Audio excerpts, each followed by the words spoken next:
Hello, everyone, and welcome back to a Turbo Tabletop number 16. I am Jono, and this week I am joined by Steve. Hello there. And Mozzy. Hello. We've got a nice little treat for you today. We're going to be talking about the superior miniature war game that is Star Wars Shatterpoint. We've done between us, we've done a few tournaments. And there was a big reveal at Adepticon. So we will get stuck into all of that after the theme tune.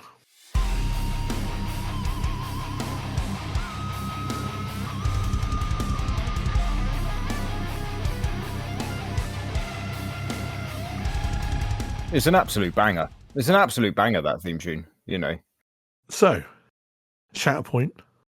It's a great game. We've been playing it since launch.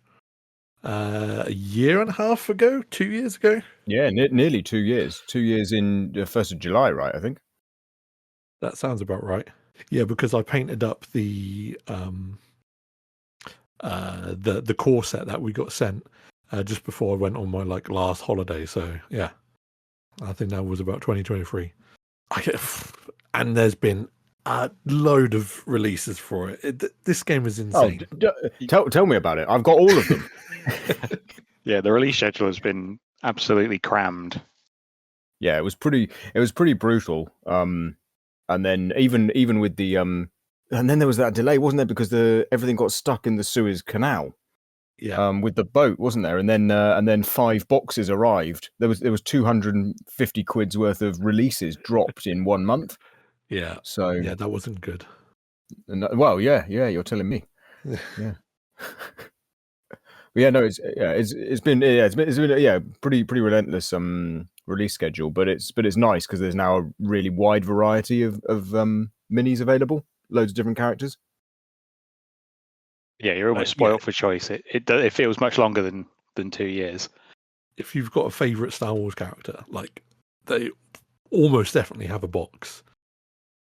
Yeah, so long as it's not Yoda, so long as it's not Yoda or Palpatine, which after 2 years not having dropped that dual pack yet, come on, guys. Yeah, it's the it's May the 4th, isn't it? This year. It's the 20th anniversary of Revenge of the Sith this year. If they don't reveal it at Star Wars Celebration, then I'll eat my hat. Yeah, well, yeah, I was thinking as well. They could do a Yoda with some Wookiees box. And Palpatine with some of that some of his entourage alongside him and stuff. For they could even make 2 boxes, right? It doesn't just have to be a dual pack between Yoda and Palpatine. No. Royal Guard, give me the Royal Guard with Palpatine. Yeah. I saw a theory that it would be Palpatine, that kind of blue guy with the long horns and stuff. Yeah. The guy that's always yelling in the Senate. Exactly, and then the 2 the red guards. Yeah, the box is right there. Yeah, exactly. And Yoda with the Wookiees is perfect for episode 3. So that's an easy win there as well. And people love the Wookiees. So would it be all Wookiees, or do you want a Wookiee and 2 of those camo clones? Oh no, yeah, maybe. I'm all Wookiees. It's got to be maybe it could be both. Tarful, isn't it? Is the yeah? It's tricky though, right? Because if Yoda's the primary, do you just exclude Chewie? Yeah, maybe you do. Maybe just make because they're pretty cool, aren't they? Because they got those roller, the roller kind of things, haven't they? Going through, do they go through the sea? Is it? Am I thinking of the right bit? It's been a while since I watched episode 3. They storm the beach of Kashyyyk, don't they? Yeah, and then they come in on those thopter things. Yeah, and drop on them. Yeah, do a terrain pack with one of those in as the piece of terrain, and then do the boxes, Yoda and Wookiees and Palpatine box. Yeah, that'd be sick. But yeah, as long as you're not interested in Yoda or Palpatine, there's pretty much we've got the original trilogy lot now. You can play so many people from the original trilogy. If you're a fan of the cartoons, particularly the Clone Wars and Rebels. Those are the ones which have got huge amount of stuff. And now we'll talk about it later, obviously, but now we're seeing some of the more recent TV, the Disney Plus stuff. The Mandalorian boxes has been out. The Ahsoka, we've got stuff coming from the Ahsoka show.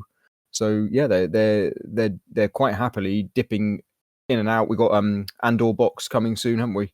They're dipping out and moving around all the time. So really exciting. Avoiding episodes 7, 8, and 9 until they absolutely have to, I think, which is fair. It does seem that way. But I mean, for those that don't know, Star Wars Shatterpoint is a skirmish miniature game. So there's far less models. You have 8 or a side?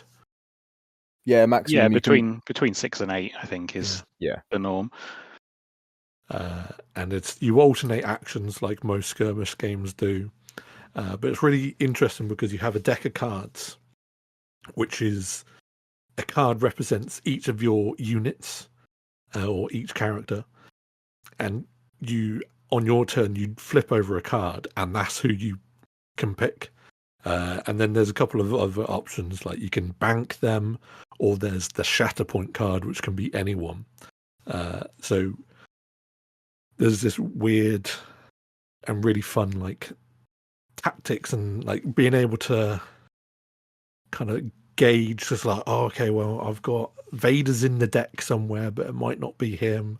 Do you go dig in, or it's so much fun. Yeah, it's almost like a TCG in that way, where you don't know what is quite coming up next, and then you have to sort of find your line with what you're given.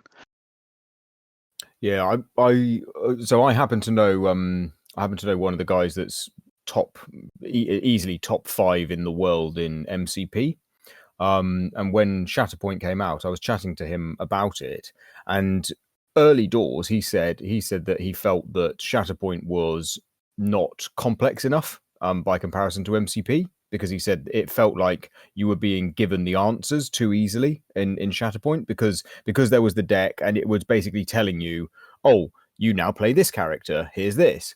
But as the game has developed over the last, over 18 months, now what you're saying about that, do you go digging for this? What's the right line? They've got loads of different mission packs now, so you're not just playing the same. You're not just trying to do the same thing every time. You got quite a lot of variants now coming through with different mission packs and a bit like scenarios in other games. Now it feels like it's a lot more tactical, and I feel like when we play, like the three of us and the other guys playing down at Mystic, I think now when we play, it feels a lot more like we're thinking very tactically about what's going on, and we're starting to think ahead as well now. There's a lot of what am I going to be doing, in an hour's time during the game? What am I preparing for at that point? Even deployment, a list I've been running with Ezra Bridger. I think I said to you, Mozzy, didn't I? Like, if you end up on a particular mission, you have to put Ezra on a certain side of the board because you're playing for the end game, basically. And so, you were saying that, yeah. So you put Ezra on a certain side of the board, so that at the end of the game, as you're getting into the final stages, you've got Ezra in a position where you want him. So to me, that's I think it's got really tactical now, really tactical.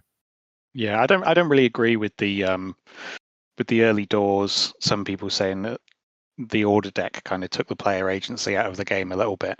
I mean, with just the core set and like the first wave, sure, it could get a bit predictable, but they were so fast to sort of expand the units available to you, and as you said, Steve, the missions. The next 2 mission packs came out really quickly, and it's made the game a very tactical affair. And I think the other thing as well is the meta changes so quickly. A new box will drop and it changes the meta. It not sweeping changes necessarily, unless we're looking at particular boxes. But most of them, there will always be at least a character in there that then might unlock another, 8 or 9 different units, and all of a sudden you can create a whole new squad that then that can then just change the meta overnight, which is fantastic. Yeah, because when you build your squad, like you're trying to build different synergies. So your team is made up of 2 squads, and in your one squad they just have to share the same era. And then after that, you're free to do whatever you want. And there'll be like little keywords on the bottom, so like Galactic Republic or Galactic Empire, stuff like that. And they might have certain abilities that's like, oh, when a Galactic Empire wounds someone, do this. So you're incentivized to be a bit more thematic and combine people that want to work together. But yeah, like when they introduce a box, suddenly this like guy, like Count Dooku, who was out in the first wave, he might then work really well with this new guy that's just come out. So it does change each time. It's also one of the more balanced tabletop games I think I've played, where there's sort of basically no Alpha Strike component to it, or that feels bad, where you've spent sort of 15 hours beautifully painting up a unit, maybe moved it 6 inches up the board once, and then it's blown off the table, and for the next 4 hours you just get to look at it sat by the side of the table and never actually do anything with it. But with Shatterpoint, the units become wounded after their health pool's depleted, but then will refresh the next time they come up in the order deck, and they're back to full strength. So you'll always get to play with your toys. And the aim of the game isn't so much to remove models from the table as much as it is to score the objectives. And the objective scoring in this game is another one of those things that feels very unique to the game, where it's almost this tug of war backwards and forwards on a point tracker, and you're trying to pull that point tracker over a line on your side. And I think as well that the other thing that it really does superbly well as a game, just through its natural mechanics, is it creates it naturally creates cinematic moments, in the same way as Middle-earth strategy battle game does as well. But I think because Star Wars is a soap opera in space, it is all about the characters in Star Wars.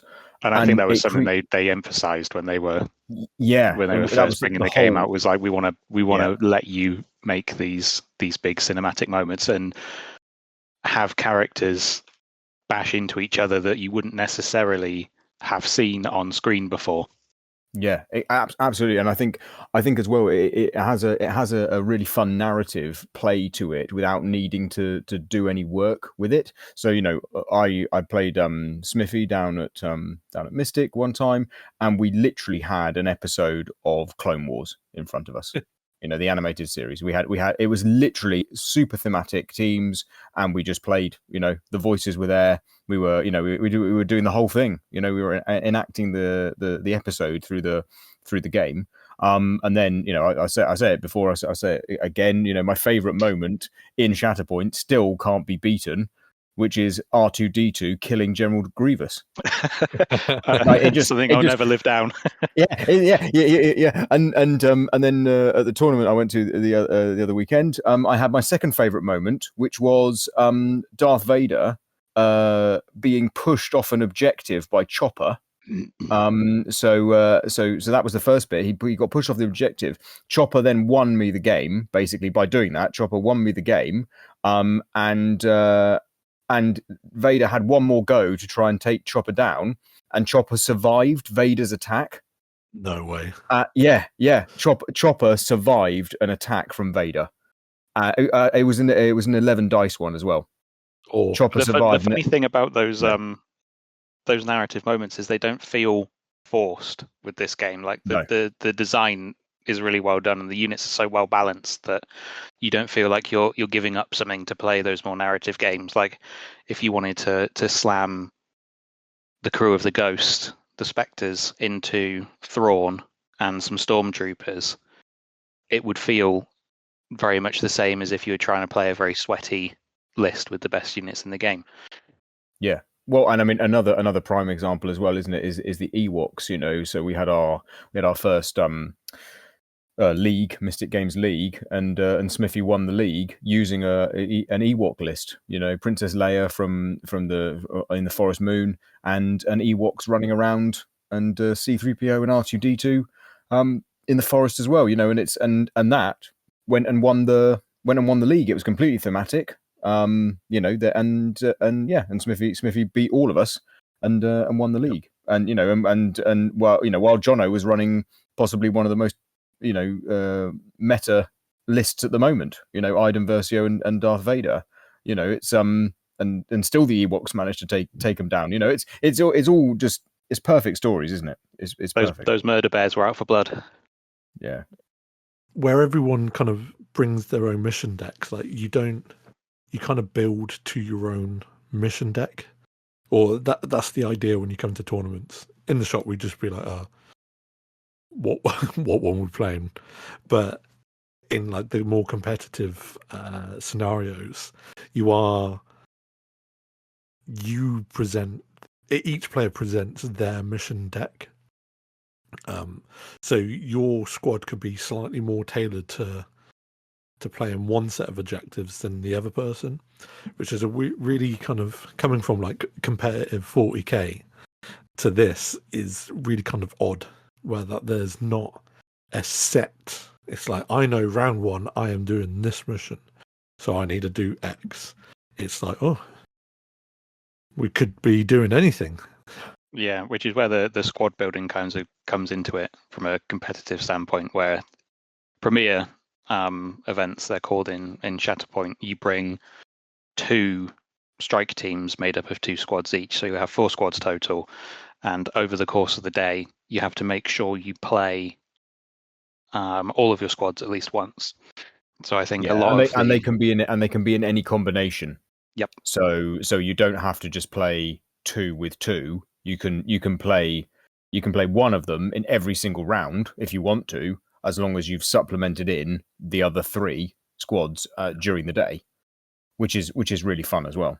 Yeah. So I think a lot of people's tactics is to run 2 and 2, and have a mission that they both work equally well on, but have one squad that is sort of your backup in case you come into a matchup where you know the primary squad you want to be running throughout the day isn't going to fare too well. At least you can go into your other squad. Yeah, and I think with that tournament we went to in Darksphere, I maybe should have done my squad distribution a bit differently. I should have just ran Inferno squad in every game and just swapped out the other 3. A hell of a drug. Inferno squad. They're too good. Yeah. Speaking of that tournament, Jono, because I haven't actually seen you since you went to that tournament, because I was away the Monday after you came back. So how did you find it? Because obviously you were running the Iden Versio, that squad box. You were running Darth Vader with some Stormtroopers. You were running General Veers with Snow Troopers that you'd only played once before the event versus me, and then you ran Moff Gideon, Death Trooper Escort, and Dark Troopers, and you'd never played them before. So no. How did you get on? I got my ass handed to me. The first game was a wash. Like I just got annihilated. It was all Mandalorians first game, and they just fly everywhere. And man, what's the guy with the big machine gun? As Vizsla. Yeah. Mate, he's so good. Yeah, he's not very fast, but he can put out the hurt. You just like look at him and he has killed you back. It's like, what? How has that happened then? Yeah, I think the way to do. I had to play versus Paz in a tournament game, and I basically just ignored him. I just that is the went, way. well, I'm not gonna. Yeah, this is the way. I'm not going to target him. I'm just going to ignore him until I have to, and I'm just going to let him be. And I targeted everything else and put the damage on everything else. So that worked. Yeah, because if you're not targeting him, then a lot of his abilities just never get triggered. So he just kind of falls apart. But the other two games, I was sort of in it. They went to like struggle 3, or one of them did, but it felt like I was in it more. There was one game I was against. It was Ewoks, the murder bears. They were after me, but he had Chewie in that list. Oh yeah, I think I played the same guy as well. Yeah, and that Chewie is just a tank. And he won the game by scaring my lieutenant, my snowtrooper lieutenant, to death. It's one of those things where you roll dice and it does damage. And it's just like that list has so many, or it felt like there was so many like out of combat damage being applied to me. Yeah, the Ewok trick is their primary unit, the Ewok primary unit, low grey, I think it is, can just move all of their units with the scout keyword. And of course, the other primary you play with them is the Princess Leia, who makes all rebels Ewoks and all Ewoks rebels. So suddenly everything in your list is an Ewok, and if it has the scout keyword, it's moving. And you've also got with damage as well. You've got the Ewok traps if you bring the trappers. So you might just be putting damage onto people just by drawing a card and then roll one dice, 8-sided dice. There you go. Get lucky, hit the high one, and that might be someone dead. They're sneaky good. And that's exactly what happened. But for my last round, I finally won my last round. Vader Inferno Squad. I was like, we know what we're doing here. And I did 8 wounds to the other player. I think we should. Just listening to you there, John. I think we should say as well. So we talked about earlier in terms of like wound, in terms of like removing models and stuff. People don't models don't leave the table very often, but wounds do happen quite frequently. But normally you'd probably be looking at maybe doing four in a game. That might be kind of normal. 4 or 5 in a game. So to get 8 is pretty high. And the other thing as well is obviously we haven't actually talked about we talked about the mission decks, but you were talking about struggles and some of the games going to struggle 3. So with the mission decks, you basically it's the best out of 3 struggles, which are where different objectives are active. So you need to control objectives on the board. And there are in each mission pack there are 3 struggles, and you select cards at random to show where things are. So because it's a best of 3, quite often you'll see teams go 2-0 and you don't enter the third struggle. But probably more often than not, you will get into that third struggle because struggle 1 tends to be a bit of a slower struggle in general. Then struggle 2 can flip quite quickly, and then struggle 3 is where you see the decider there. So. Yeah, struggle 2. It's a funny one, isn't it? Like you say, where it can just flip, because player 1 might win struggle 1, but if it's been a slog to get there, normally that other player has then got into position, and it's like boom, boom, boom.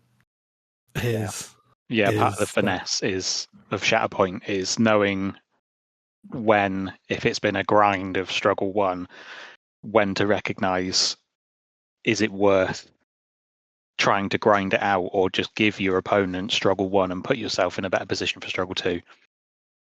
Yeah, and I was listening to a podcast as well, and there was an interesting thing that came up in it as well about sometimes you might not want to win struggle 2 too quickly, because you then might find yourself if you let struggle 2, you've lost struggle 1, but you know that if you let struggle 2 go a little bit longer, you might refresh your deck, you might do some wounds, which then makes their struggle 3 really hard, because you're going to dominate struggle 2 because you positioned correctly for it, but then you actually hold back a little bit to eke it out, so that you can then put yourself into even more into an even more better position for struggle 3, rather than it kind of seesawing in struggle 1 going one way, struggle 2 going the other way, and then back to the person who originally won struggle 1, because the positioning's all out of whack.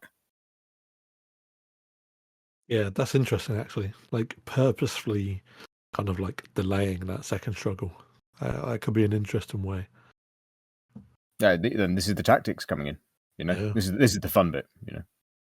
Yeah, because I mean, really, there's a handful of universal abilities, and every unit just has some slight variations on that. Because everyone moves the same.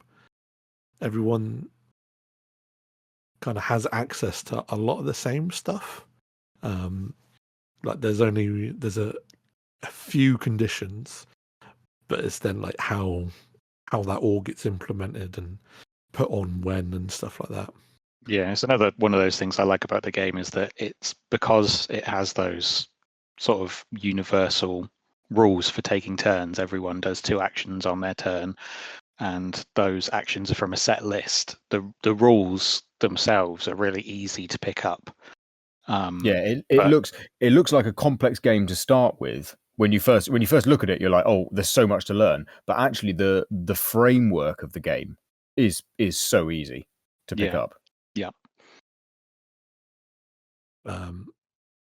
So yeah, I came dead last in that tournament. But it was a great day. Carrying the rest of them on your shoulders, Johnny. Exactly. It was a great day. I managed to come home because they basically raffled off, or like when your name was called up, you got to go up to there was like a little prize wall and take something from that. So I got to come home with a Ahsoka Padawan. Padawan Ahsoka. Which was the pre-order bonus when the box first came out. But I was a good staff member and let actual paying customers have the Padawan instead of me. So karma came round and I got it. Excellent. How did you... sorry. So I was just going to probably ask the same thing. How did Mozzy get on? Yeah, exactly. Yeah. I didn't do too bad. I went 2-2, so 1-2, lost 2. As Jono said, it was a really fun day. Typically, my first round, I was paired into James Green, who is one of the better players in the UK. He picked up a couple of wins on the GT circuit last year, and I was thoroughly annihilated, lost on struggles 2-0. It was a lightning fast game. I think we were all done in about 45 minutes. Whoa. I was thoroughly schooled. Yeah, I mean he was a lovely chap, and we had some great banter during the game. But his list was very brutal. He was playing sort of an Empire control list with Grand Admiral Thrawn and Moff Gideon, and he said after the game, "I'm playing this list to win struggle 1 and 2 as fast as I can." Yeah, it's all about getting the win as quickly as possible because you have so much movement in that list. Thrawn has his sneaky tactic cards that he can put into the order deck that lets you do additional actions outside of just your normal units going, and it can be brutal if they come up at the right time, and they did. And I was thoroughly beaten. But losing in 45 minutes is pretty rough. I mean, 55 minutes loss is bad enough, but that was good. That was a good game. Yeah, that was there. But no, a 45-minute game is pretty. Yeah, that's pretty rare as well, though. to have Yeah, that happen. but I expected it as soon as I was paired into him. I was like, okay, this is going to be a learning game rather than an easy pickup round one. But I won my next two after that. Round two, I was paired against the Ewok guy that Jono was talking about. We had a good game. Yep, found out how tanky the secondary Chewbacca can be. He's a bit of a beast. I think he has 12 health and can add a free defensive expertise into any of his defense rolls, which just makes him super tough to take down. To the point where I didn't even bother in the end. I was just shoving him off points to take them rather than trying to take wounds. But I managed to pull out the win on that one. I think he made a bit of a mistake towards the end where he sort of overextended with Princess Leia to try and take one of my back points and took a wound where he shouldn't have. And it allowed me to react with Mother Talzin, who gets to move and attack back whenever one of your units gets wounded. So I was able to move into range of Leia and attack her and wound her, which automatically ended her turn. And so I think he should have left my guy on one health rather than taking the wound, because then after that, I went into a 4-point turn, which is maximum scoring. And it sort of snowballed from there. And then, round 3, I was paired into Spectres. Nice. Which were a fairly good squad in the meta at the moment. Was it the full Spectre? Did they have Zeb in there, or did they? It was a really interesting. It was a really interesting Spectre. So it was the standard Kanan, Ezra chopper on one side, but then he had General Han Solo, Sabine, and Zeb on the other side. Wow. So it was a strange one. And I took the win in that one. I think just because I think we've talked about it before, Steve, the issue of running that all Spectre list is that you're stuck with one model supports on both sides. Yeah. And it can be really tough to take six points later on in the game. Six models feels very different to 7 models. Yeah. You really feel light. 7 models is fine. 6, you need to have, like, I think the Inquisitors list, I mean, I don't want to delve too deep into rules on stuff, but I think like the Inquisitors list with 6 models works, but I think the Spectre list with 6 models does not work. Yeah, it's tough. I mean, it's a fun list to play, and you certainly put the damage out.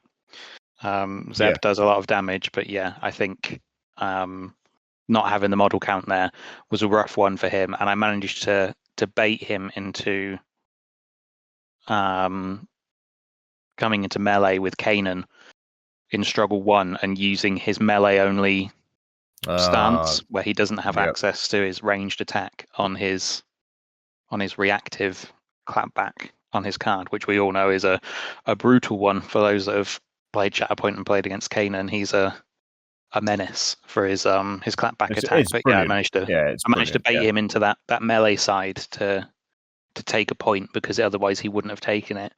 And Kanan was just sort of stuck then on his melee stance on my side of the board, sort of not able to move away without moving off of that point and giving it up. So he was kind of stuck there, not able to fill that extra role of a body where he didn't have the bodies elsewhere. So managed to grind out of that game, which was good. And then in my last round, I did unfortunately take a loss, but it was into a list that I did not have any experience into. It was a very strange one. He was running Lando and General Solo. And I think I'd played a grand total of 1 game into Lando before. So I had no idea what he did, and Lando is one of those ones that completely subverts what you're expecting from playing a game of Shatterpoint, because he plays completely differently. He's able to move conditions around between his own side and your figures, so you end up with conditions that you weren't expecting to having to deal with. You can shuffle the deck. You can reset your deck as well, can't you? With him, Yep. if you draw him and just go, all right. So rather than having to wait for a long time, you can go, right. Well, I've used all my good units. We'll just shuffle them back in again. Let's go again. Yeah, he's an odd one. I did my best, but yeah, it was one of those odd games where I don't think I could have done much to change it. It was super fun. Had a great time. But yeah, Lando's a weird one. He's one of those units, I think, that really rewards you for putting in the reps with him, because he's so unique. He's unlike any other primary in the game at the moment, I think. So, well, there's a couple of guys like that in the game, isn't there? Because obviously you've got when you have like Anakin, Vader, like characters like that, it's like, okay, well, you know what they're gonna do, but then you're presented with a even maybe a little of General Veers, but you're presented like Lando, and you're like, what's he gonna do then? Like, he's gonna play a game of poker, and basically, I guess that is what he does. He gambles and stuff. yeah, he's all about stacking the deck in his favor. Yeah, which is very thematic and very cool to see on the table. So yeah, that was the Dark Sphere tournament. Yeah, and I managed to win the raffle as well at the end of the day, and walk away with a squad box of my choice, which was lovely. It was great of the Dark Sphere guys to offer up a free box on the raffle. That was great. So yeah, chuffed with that one. Yeah, how did you guys find getting there? Because it's quite easy to get to from our kind of area, isn't it? Because we can just jump on the Oxford Tube. Was it easy to get to? Would you go back for more tournaments there? Like, absolutely. Was it positive Yeah, experience? I think so, definitely. Yeah, and I think they're aiming to try and do a GT this year. They've put in their application with AMG to run a GT there. So if that's going down there, I will definitely make the trip. I'll go there if they don't want to. Cool. Yes, like an hour and a half. But yeah, really good. So yeah, that was the Dark Sphere one. And then 1 week later, Mozzy just couldn't get enough. And both of you went to one was it in Firestorm Games in Swindon? Yep, Firestorm Games. Yeah, went to the Rogue Open at Firestorm Games, yeah. Tell me about that. I don't think we've properly discussed that either. No. I'll go on this one, and then you can go second again, Mozzy. I'll leave game 4. We can share game 4 together. No spoilers. Really really good. This one was also a premier event, so you had to take 4 squads. So I took a disgusting meta list of spectres built in. I took one quirky bit. I took Sabine Wren rather than Agent Callus, which seems to be maybe slightly off piste, but I prefer Sabine's playstyle. It fits well with what I try and do with the squad. So yeah, I took the very meta list of the spectres, and then I did kind of like a scoundrel bounty hunter spy kind of crossover list where I had Princess Leia, I had Mandalorian, I had Bosk the bounty hunter, I had Han Solo and Chewie. I had Lobot, who's the guy from the Lando box. He's the half, mainly robot guy that we see in episode 5 on the Cloud City. And then what was my final? Oh, and then I had Lando in disguise with R2D2 from episode 6. So yeah, a really interesting list. Basically, their synergy is that somehow they all manage to help each other because of their keywords. So one person isn't doing all the lifting, or they're not, but by a weird combination, they all lift each other. So that was my second list. Game one, I came up against a guy who basically we had exactly the same Spectre list. So we looked at each other and went, okay, well, one of us probably shouldn't play Spectre because Spectre versus Spectre would be pretty sad, I think, because it would just be clapbacks all day, really. But then he had a list that was again a bit more. It was more bounty hunter kind of list, but very similar to mine. He had Mandalorian and Mandalorian, Bosk, and Leia, same as me. So yeah, that game was good. I think my favorite moment in the game was his Bosk activated, took control of a point. My Bosk activated and wounded his Bosk immediately. Very nice. Just bang, there we go. Then his Bosk moved on another activation and just moved, didn't even control a point, just moved, and didn't even shoot. So his Bosk did no attack at all.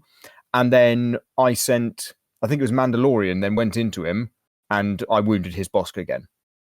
So basically, he bought this character to just get wounded. So that was pretty fun. It was a really good game. Really close. Unfortunately, I was on the loss end there. He won struggle 1. He had some lovely play with Dengar, the bounty hunter Dengar. So that won him struggle 1. I quickly took struggle 2. That one flipped back quite quickly to me. But then struggle 3.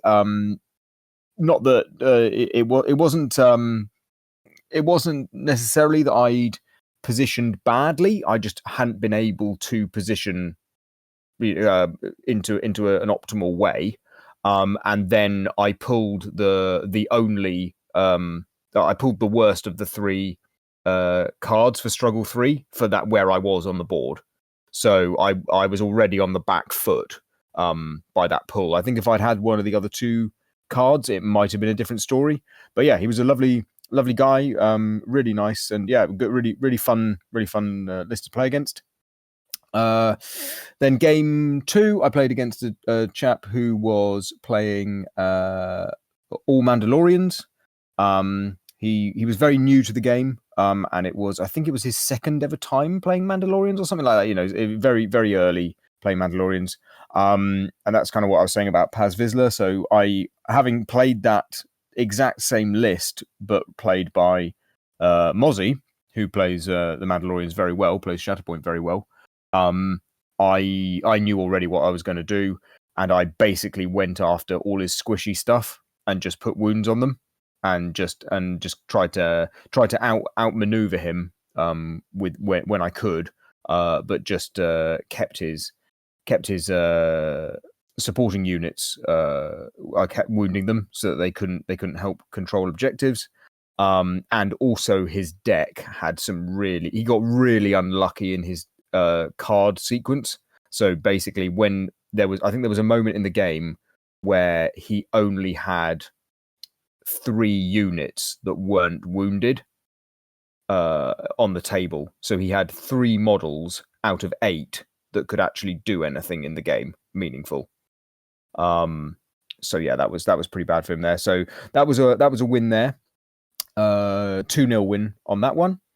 Then game 3, I played against a guy who was running pretty much the same list that you'd taken to your tournament, Jono. Same models, just in a different combination. So similar boxes, just in a different combination. And he didn't run Iden Versio's box into my Spectres, and I was like, okay, that's great for me.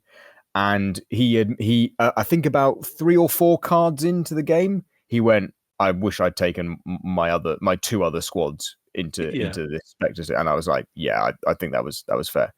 But he did some phenomenal damage.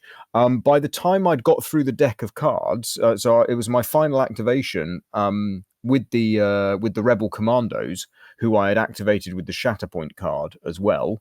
By the time they had their first actual activation, they were going to leave the table because Vader had come in twice and nailed them completely. So yeah, it was not looking good for me. But with some lovely, clever play, I actually managed to win struggle 1 on his turn because he attacked, wounded a character. I think he wounded Sabine, and then Kanan was able to clap back and killed his stormtroopers, which gave me a momentum for wounding them, and then I won the struggle in his turn, which was quite fun. And then struggle 2, I just put absolutely I put all my effort into trying to win struggle 2. I just knew that my team was going to combust because I was down 2 models, and Vader's just death on a stick. So yeah, I was I found it quite difficult and challenging, and it was a really, really fun game. And I think if he'd won struggle 2, I don't think I would have been able to win the game. So I did get quite lucky there.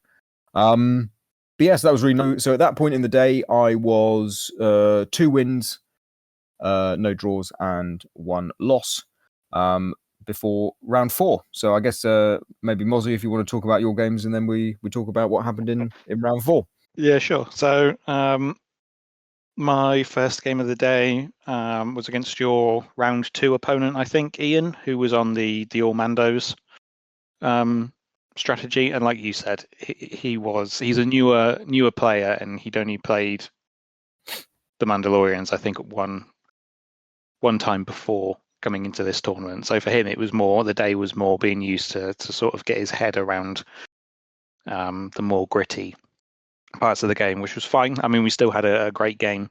He still made me work for it. The Mandos still did what they do, which is just excel at movement and be very sticky on points.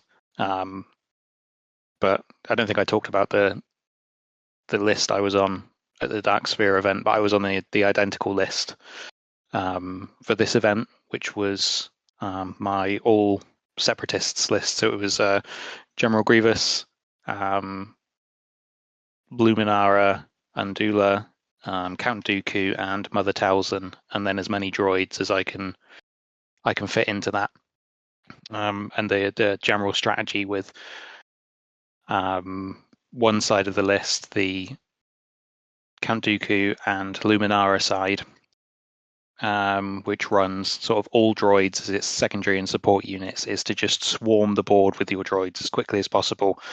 And with droids, their sort of shtick in the game is to get extra movement and attacks. So you're almost sort of getting half a turn extra when your tactical droids go, because they can move the smaller droids and order them to attack. So you're trying to play off that sort of attrition game style of just rush your opponent down as quickly as possible. And then obviously General Grievous with 4 lightsabers usually just cruise missiles himself into the middle of the board and blows up whatever you need him to. So yeah, unfortunately the weakness of the Mandalorians is if you can pin them down and get a bunch of damage on them, they tend to fold quite quickly. Despite the Beskar armor, if you can get the damage through, they go down quite quickly. So yeah, I managed to rush him down and take the game 2 struggles to 0. My next game, I went into Mandalorians again, actually. Different guy this time, and rather than all Mandos, he was running the Armourer and Lord Maul. So a bit more of an aggressive skew on the normal Mandalorian list, and unfortunately I lost that one. 2 struggles to 1. And I think this guy went on to win the day, actually. He was a really good player, knew exactly what he was doing, and my order deck betrayed me a bit in that game. Turn 1 Shatterpoint. I didn't know. I managed to go the whole day, I think, apart from round 4. Yeah. We'll get there. Without pulling the Mozzy special, which is to rip the Shatterpoint card first activation of the game.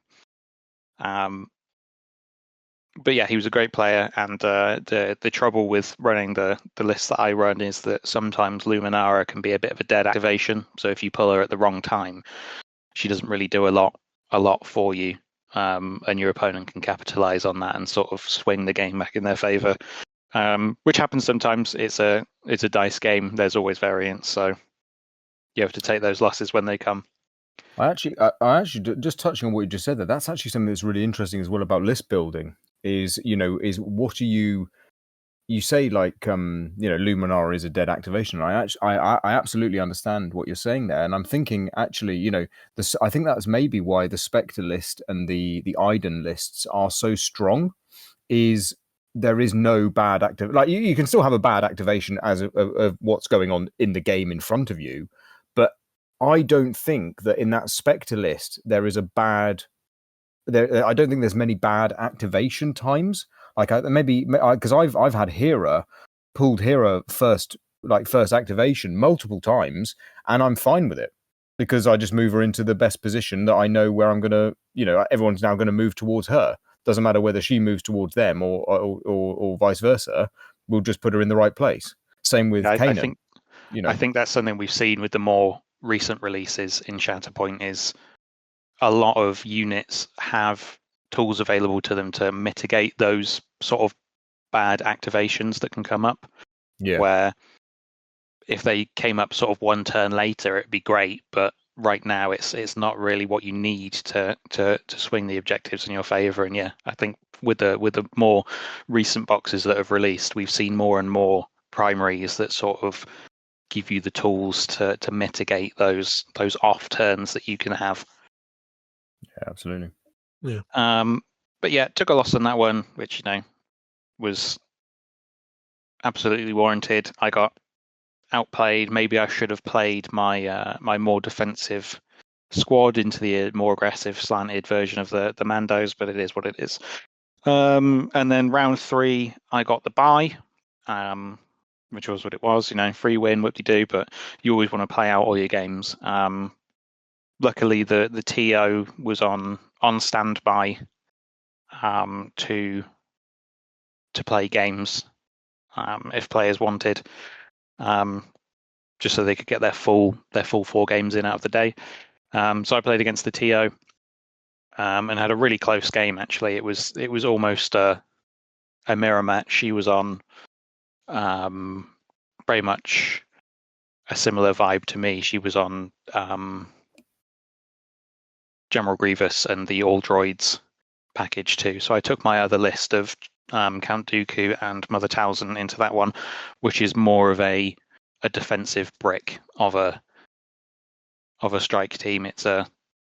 I'm not going to actively try and wound you. I'm just going to put my pieces on points, and it's up to you to get through this sort of big defensive blob that I'm putting up.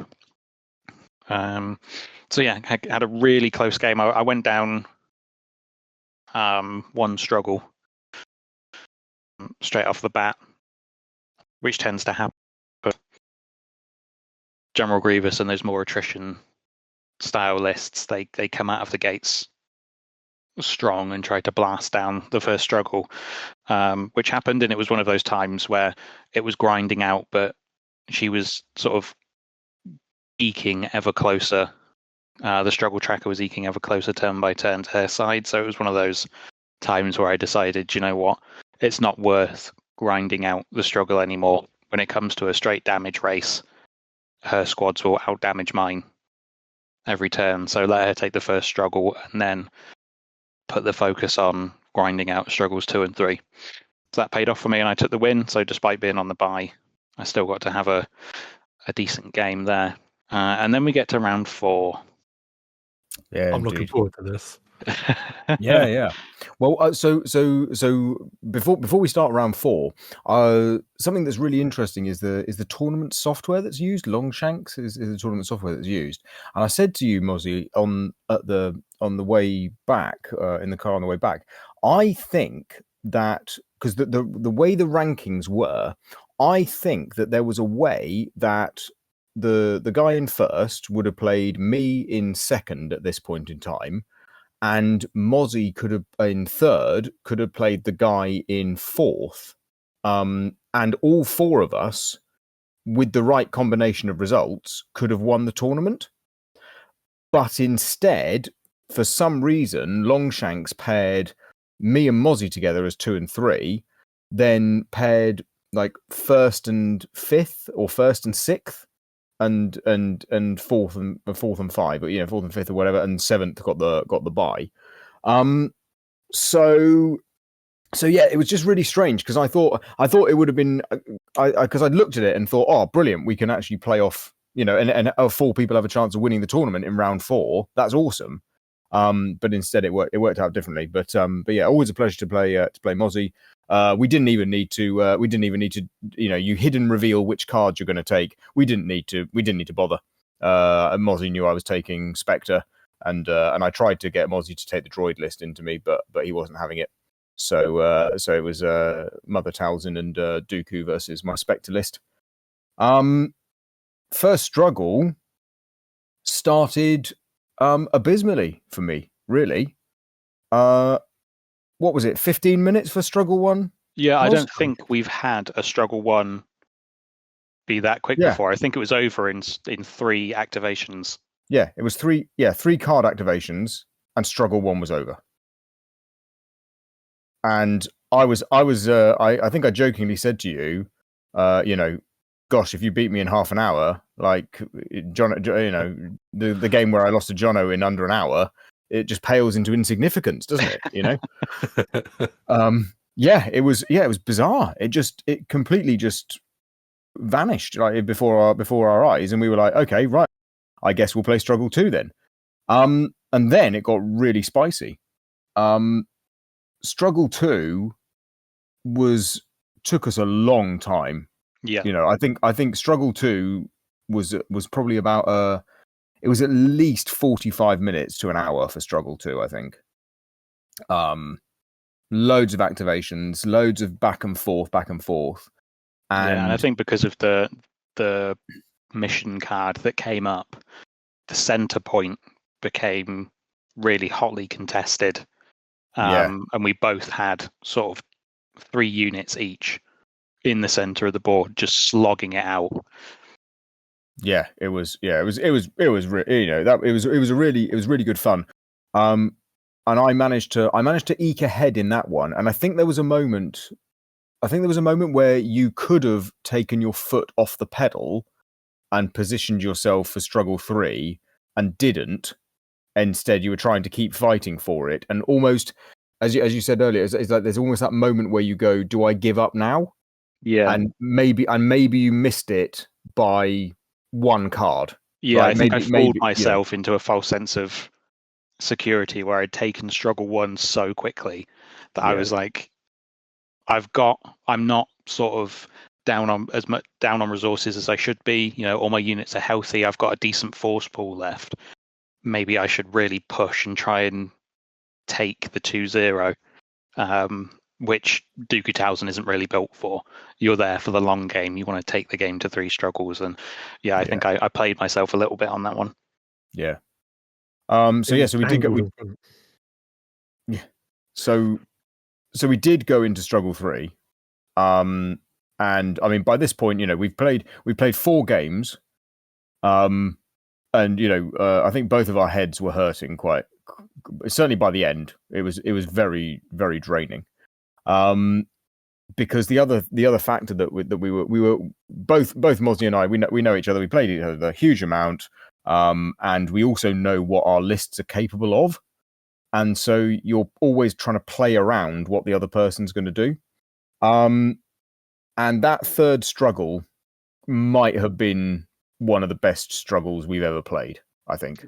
Yeah, it was a really weird one where I think I had Django Fett in reserve on my side for like 6 turns on the trot, because he was on your side of the table holding a back point, but I couldn't move him off of that point until I knew that I couldn't hold it any longer.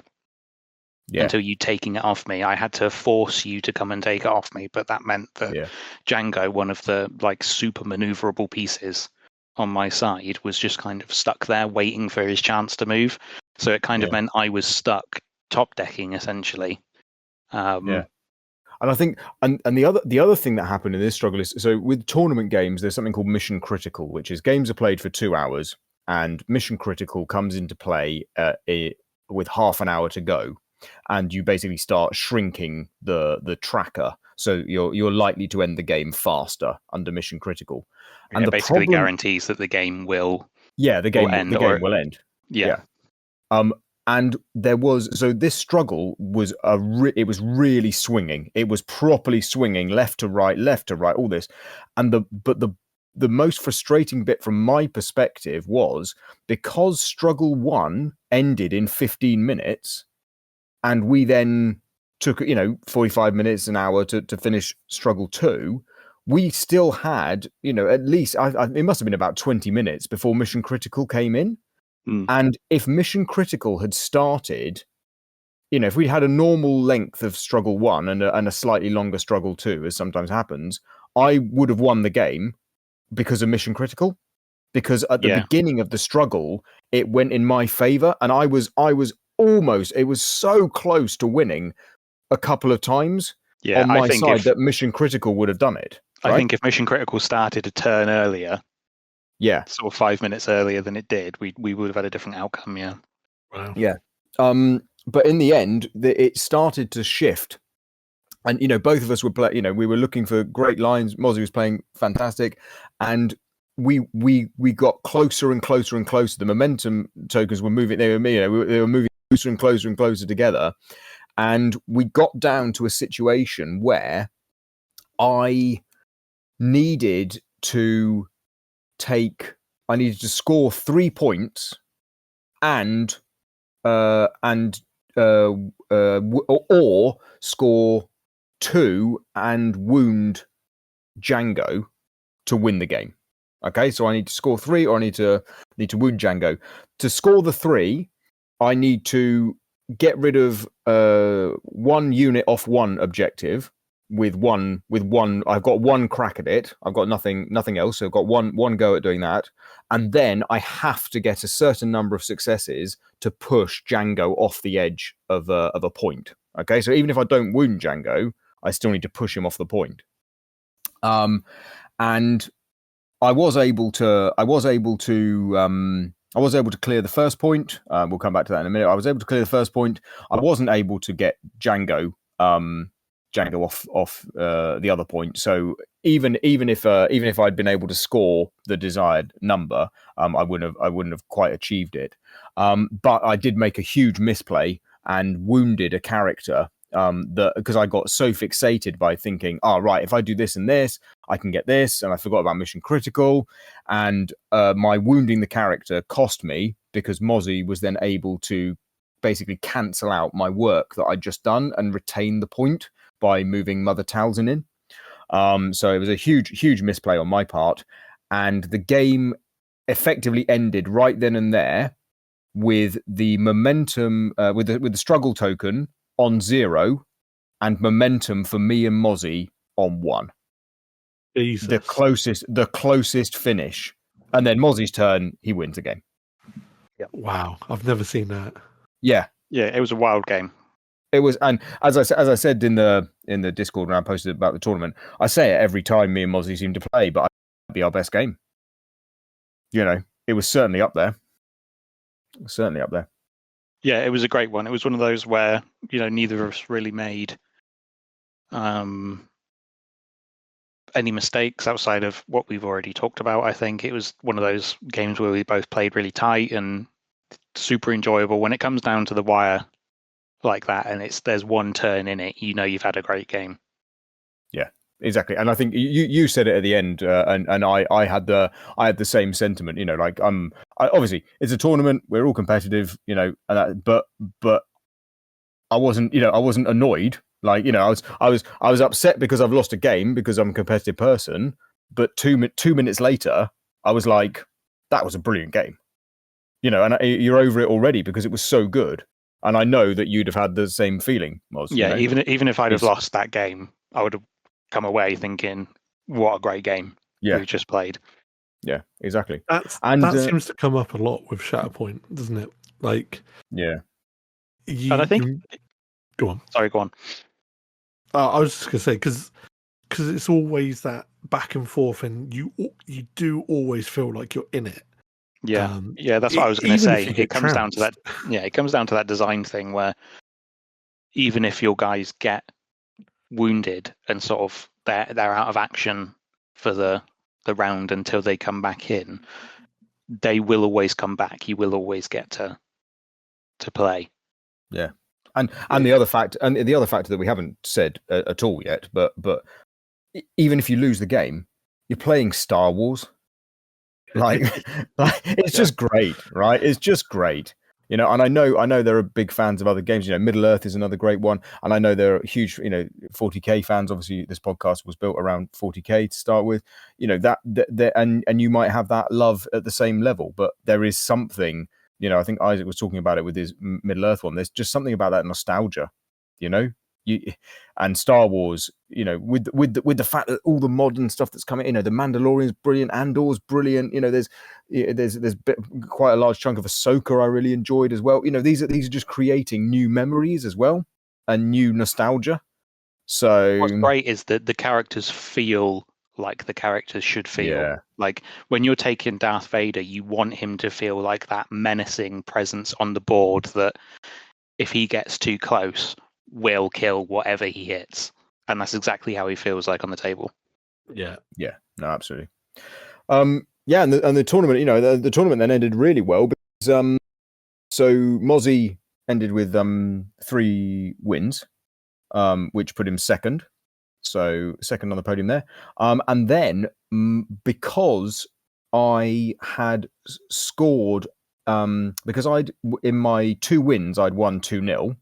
But then in my losses, I'd lost 2-1. So I'd always scored a struggle in my other games.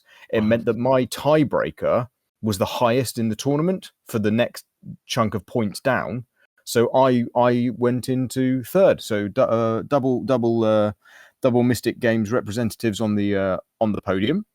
There were some lovely prizes. I got so there was Best Painted, got a £10 store credit voucher.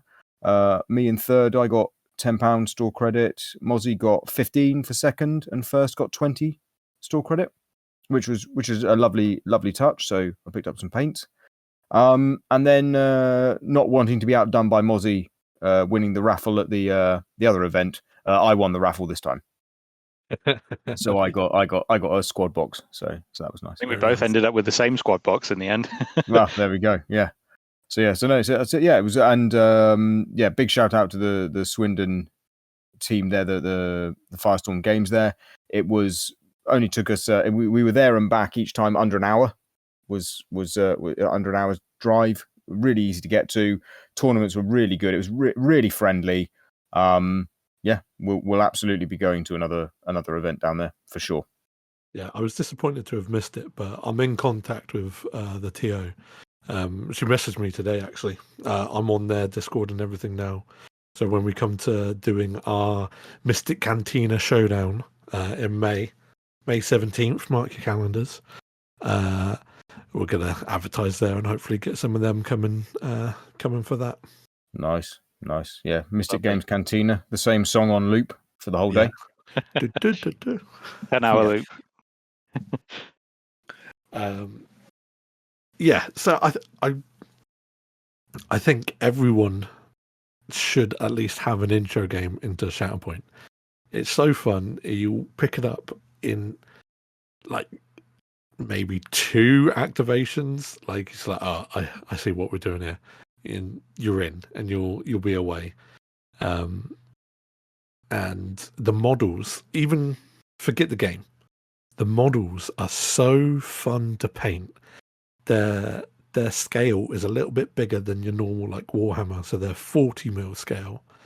So everyone's a little bit bigger, and the details are nice and sharp like Games Workshop, but they're not covered in a million different belt buckles and buttons and whatever and purity seals. So it's they're just a joy to paint. I love it. And I think there's another really important point that you haven't raised there as well, Jono, which is the rules are predominantly free. Oh yeah. So the base rules are free, available online. Any updates to cards, any changes to cards and stats and stuff, free. Just print and play, free. And then you get the information that you need when you buy a box. You get the information that you need, and all you would need in addition to that is some range rulers and dice. You can pick those up in the shop, or you can borrow. That's easy enough to do. So your entry price is the cost of 2 boxes, which is it's going to hover somewhere between, depending on the size of the box, is it a bigger box or not? It's going to hover somewhere between 50 to £40 a box, right? If you're a member of a place like Mystic, you might get them cheaper. But yeah, so you're only looking at maybe an £80 investment, and you can then play just instantly. So yeah, it's definitely an easy game to get into. Yeah, and when they're really good at showing off. In the lead up to a model release, they will show all the rules. You've got the card, you got their stance, like everything that you need to play them is there.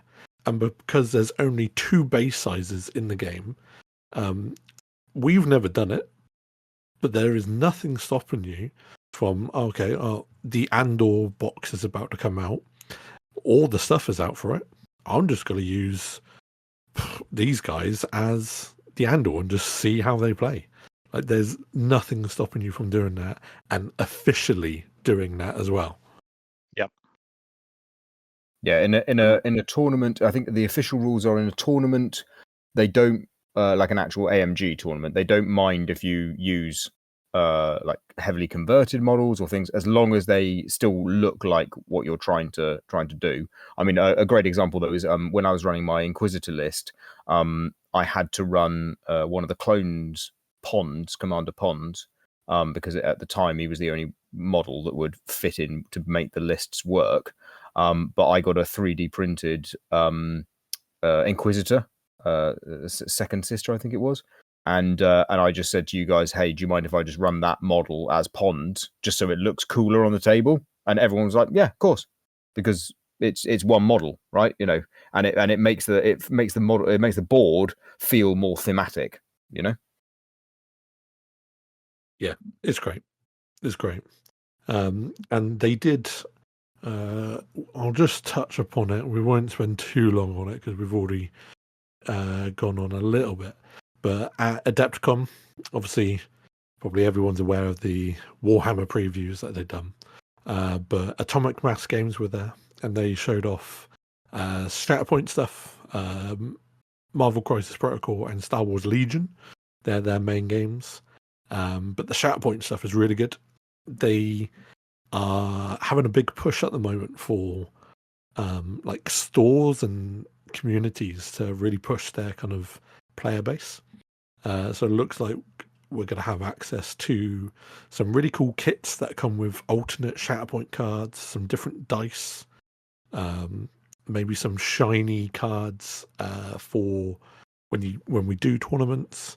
And there's a really nice acrylic unit card. Is that what they're called? That has all their abilities on.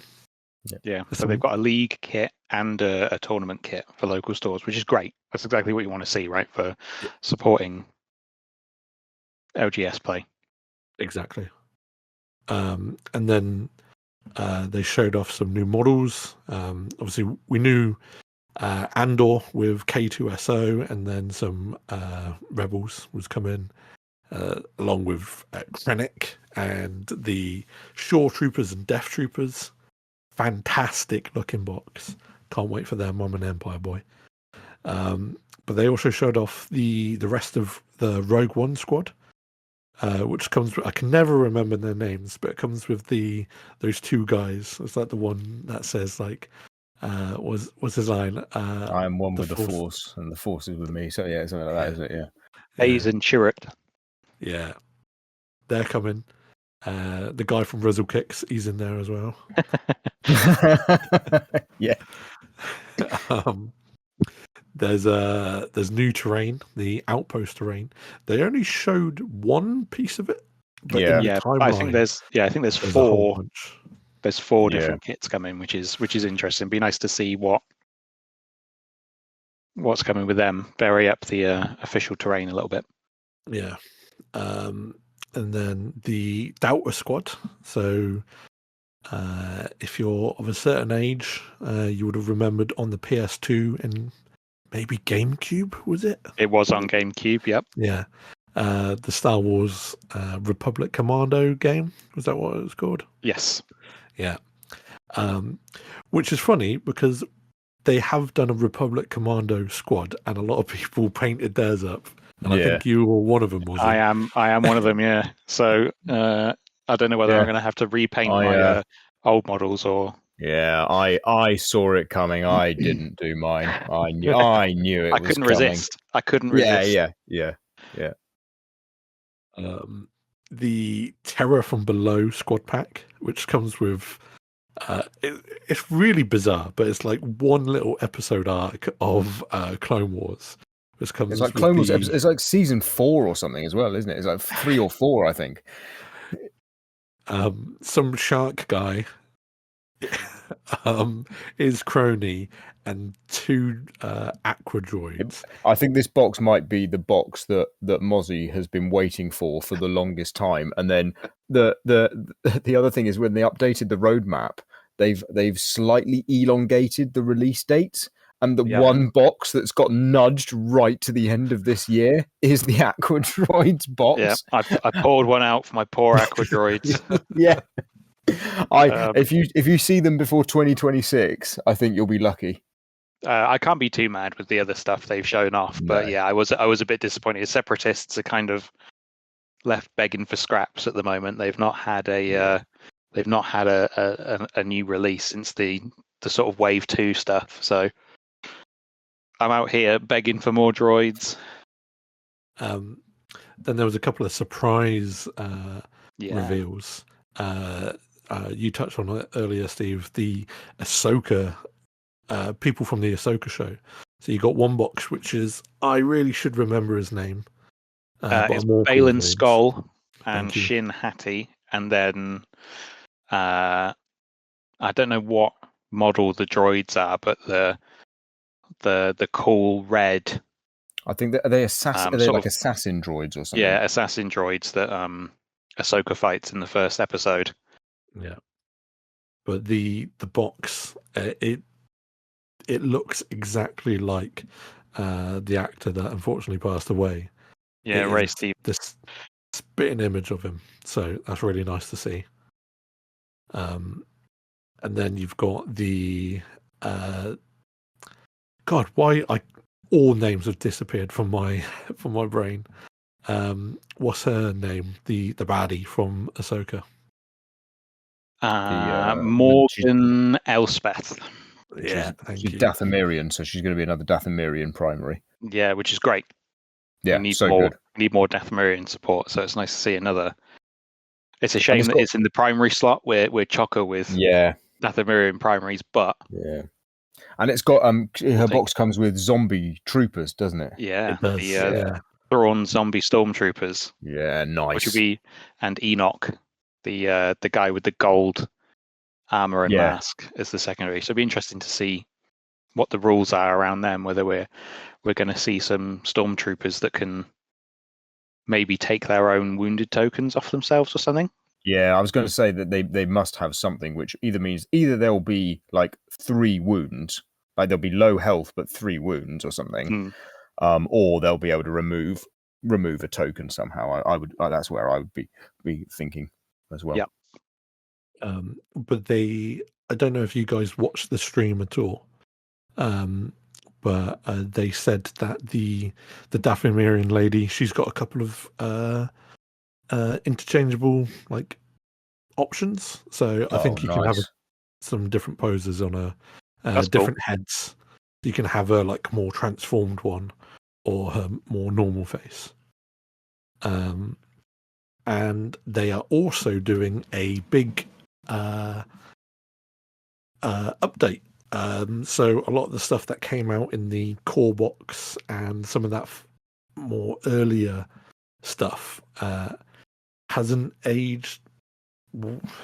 I don't know. It hasn't aged. No, it hasn't aged badly. It's just, and it's not power creep.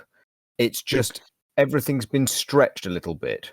I think there's. I don't think it's wrong to call it power creep, but I think they were very reserved in the early days of the game, where they didn't want to put out something that would be the pinnacle of what they could achieve with the rule set.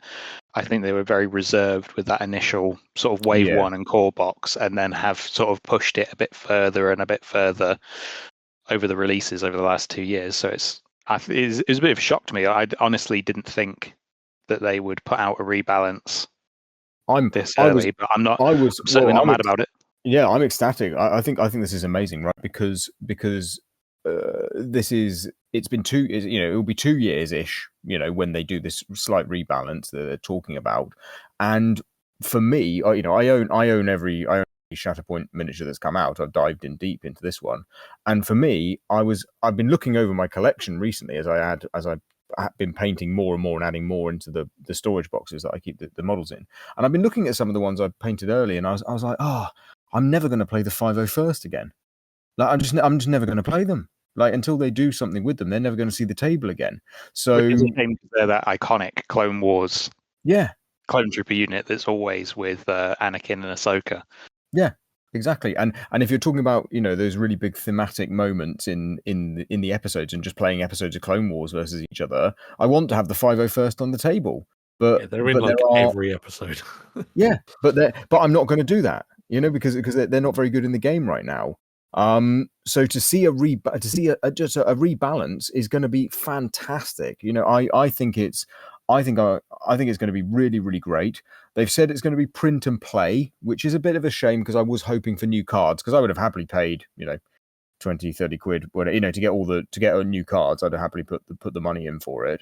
But I think it also highlights how great the game is, because with those print and plays, that means that someone new joining the game, you can just, as you said earlier, just get some models and read the rules for free and print out all these cards for free. There you go. Just crack on. They did say, because I was watching the stream, they did say that it's not just tweaks up, they are gonna bring some stuff down. So I think, and they hinted at item versio. So I think they've also said Jedi Hunter Vader is also getting a tune down. I in terms of Iden, if you guys can hear, there's a tiny violin being played just over Jono's shoulder right now. As he mourns the loss of Iden's power. But yeah, I think that's fine. I mean, I think we knew when Jedi Hunter Vader came out, we knew there would be a balance at some point, because he's got to lose the Galactic Republic tag. Yeah, I think they were forced into sort of giving him that keyword where he didn't necessarily deserve it, just because of the units that were available at the time, and allowing him to sort of run a varied list with him. But yeah, I think the time's come where they can drop that now. And yeah, we knew that one was coming, so they'll drop that, and they'll tweak something else with him, and he'll be absolutely fine. Like, he'll be absolutely fine. I think that's the other thing with this. Sometimes I know there's a lot of concern when Games Workshop do rebalancing stuff, and they you end up creating they just go from having one faction that's dominating the game into another faction that's dominating the game. But I don't think we'll see that here. I think AMG are going to be very clever. I think they are going to actually bring some of those S tier ones maybe into the A tier, but keep them up there, and lift some of those D tier ones up into the B tier. They're not going to be. They're not going to spike it out. Yeah, they'll just level everything out. Because I think. Sorry, go on, Jono. It's just because everyone brings a variety anyway. Obviously, there are a lot of Inferno squads running around, but there is a lot of options. So it just makes sense to just level it out, and it's like, oh, there you go. You Yeah, guys figure it out. There's always going to be a meta in this type of game, right? Any game where you play Yeah. competitively, there will always be that meta game where something is trying to rise to the top, and then there will be those lists that crop up to counter it. That's the nature of the game.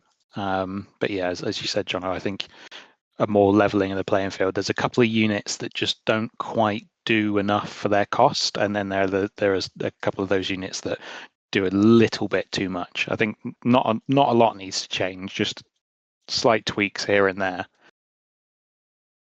and I think we'll see a big shift in the meta. Yeah, it's exciting. It's exciting because it feels like the game is evolving, but it's not evolving too quickly. It's still seeming really supported. Yes, they've slowed down some of these release dates, but I think it's because they're doing a big push on Legion this year, Star Wars Legion this year, which made me really excited for 2026 Adepticon, because I bet that's when they push Shatterpoint again. Yeah, Because I watched that. They've done their MCP. They're now doing Legion. So next year is big Shatterpoint year, I think. Yeah, we might see like what you had with MCP, where they got a different starter box. We might see that. That'd be nice. Yeah, and I was thinking you could do the new core box. That might be when they do 7, 8, and 9. And you do BB-8 Ray, all you and you could do Rebels basically with on one side versus Snoke and Kylo Ren on the other, with the stormtroopers on the other side. And I think in Royal Guard, the ones with the ones with the kind of nunchuck style. Yeah, those. Yeah, you could create a really cool core box around 7, 8, and 9, and then call it done. Yeah, definitely be interesting to see. And they always hang on to something for Star Wars Celebration. There's always something they don't show off at Adepticon and hang on to for an extra month just to show off on May the 4th. So there's a lot of speculation rife about what we'll see with that. Yeah. But yeah, I think that will do us for today. Thank you to the both of you for talking Star Wars for an hour or so. That's been lovely. Always happy to. Thanks for having us on. Yeah, cheers. Yeah, really enjoyed it. Yeah, we're going to be doing more Shatterpoint events personally in the future anyway. So don't be surprised when more Shatterpoint is on Turbo Tabletop. Yeah, and if you're in the Mystic Games area as well, Monday nights, Star Wars night. Two of us will be playing. So yeah, there is always a game. So if you want to come and see the game, just chat about it, see what it's like. Just even watch or intro games. All of us are happy to do intro games. We've got enough gear between all of us to run a tournament now, we reckon. So yeah, easy enough. Yep.